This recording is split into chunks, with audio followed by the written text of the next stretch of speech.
You ever thought about something uh, seemingly straightforward, like free will, only to find it's, well, a massive paradox? Oh, absolutely. Today, we're diving into exactly that. We often talk about it like it's just, are we free?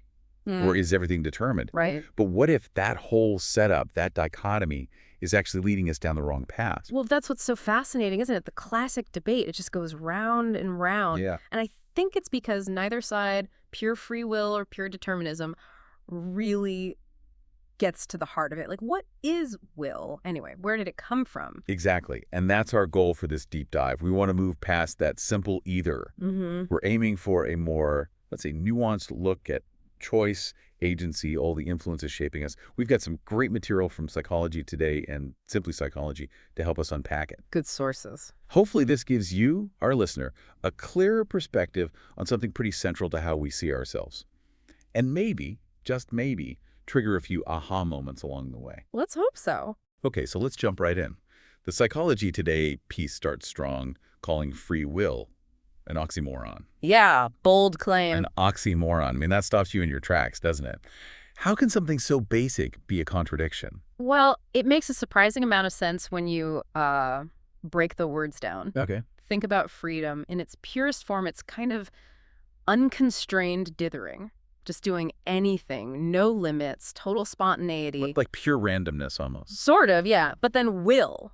That's completely different. Will is about self-discipline, right? Self-restraint. It's the ability to focus, to choose a path, not just dither. Ah, I see. So freedom is no constraints, but will implies self-constraint. Exactly. So you put them together, free will. And, well, you've got an inherent contradiction. How can you be totally unconstrained and self-disciplined at the very same time? That's a really powerful way to frame it. So if free will is the wrong term, what is it we actually want when we talk about wanting freedom? Because, I definitely don't want pure chaos. Right. And that's the core insight. What we seem to crave isn't total unbridled freedom. It's actually a mix. A mix. Selective freedom and selective determinism.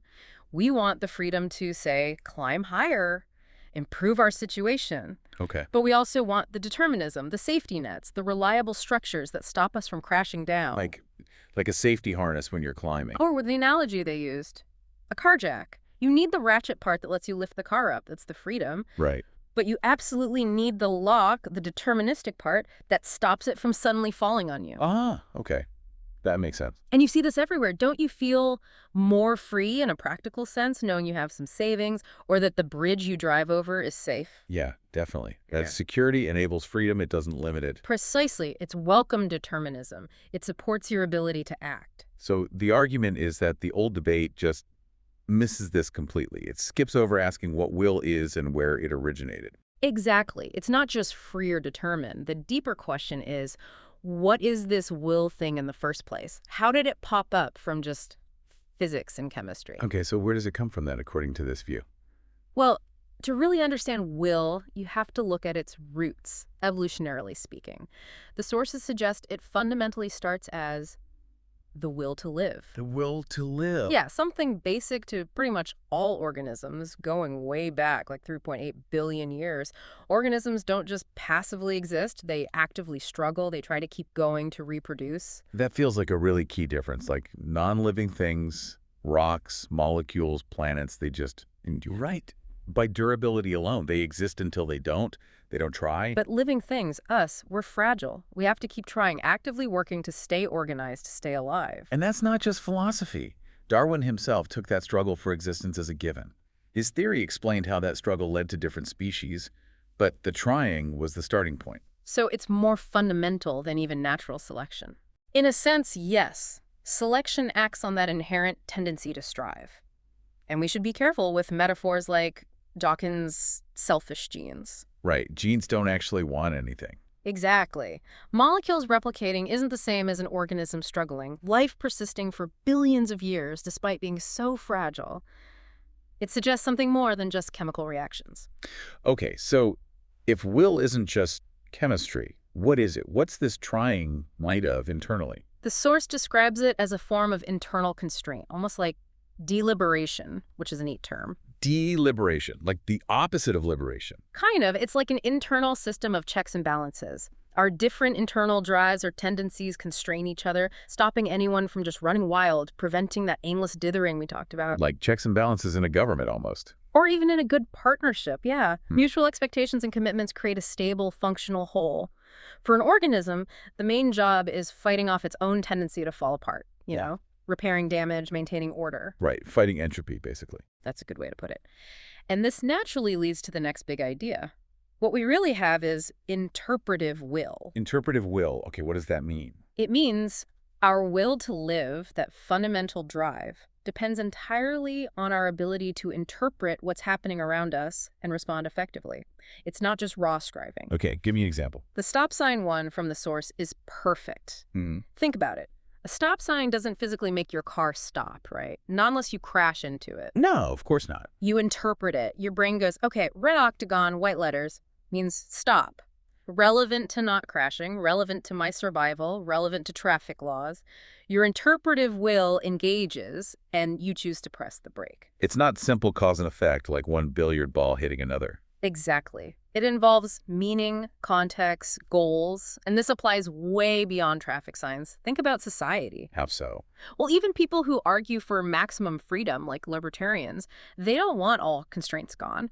They welcome the ones that help them achieve their goals, property rights, contract enforcement. Right, because pure anarchy, total lawlessness. Nobody feels safe or free in that situation. Absolutely not.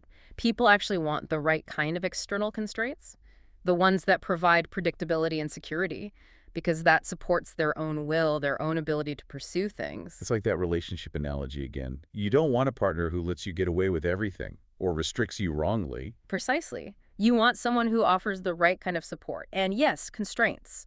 Someone who helps you stick to the path you want to be on. So my personal will is like my own internal set of checks and balances. Yeah, that inner system constraining you in some ways, freeing you in others. And the ideal world, then, isn't one with zero constraints. It's one with the right constraints that support your self-determinism. Not free fall, but supported climbing. You got it. That's what we're fundamentally looking for. Okay, that makes a lot of sense conceptually. But let's shift gears a bit. What does the actual psychological research say? Because it feels like there's evidence pulling in both directions here. Oh, definitely. It's a real scientific tug-of-war. Let's look at the evidence supporting determinism first, the idea that our actions have underlying causes. Yeah. You've got environmental determinism. This is classic stuff. Think Pavlov's dogs, or Watson and Rayner conditioning fear in Little Albert. Right, learning through association. Or Skinner's operant conditioning behavior shaped by rewards and punishments.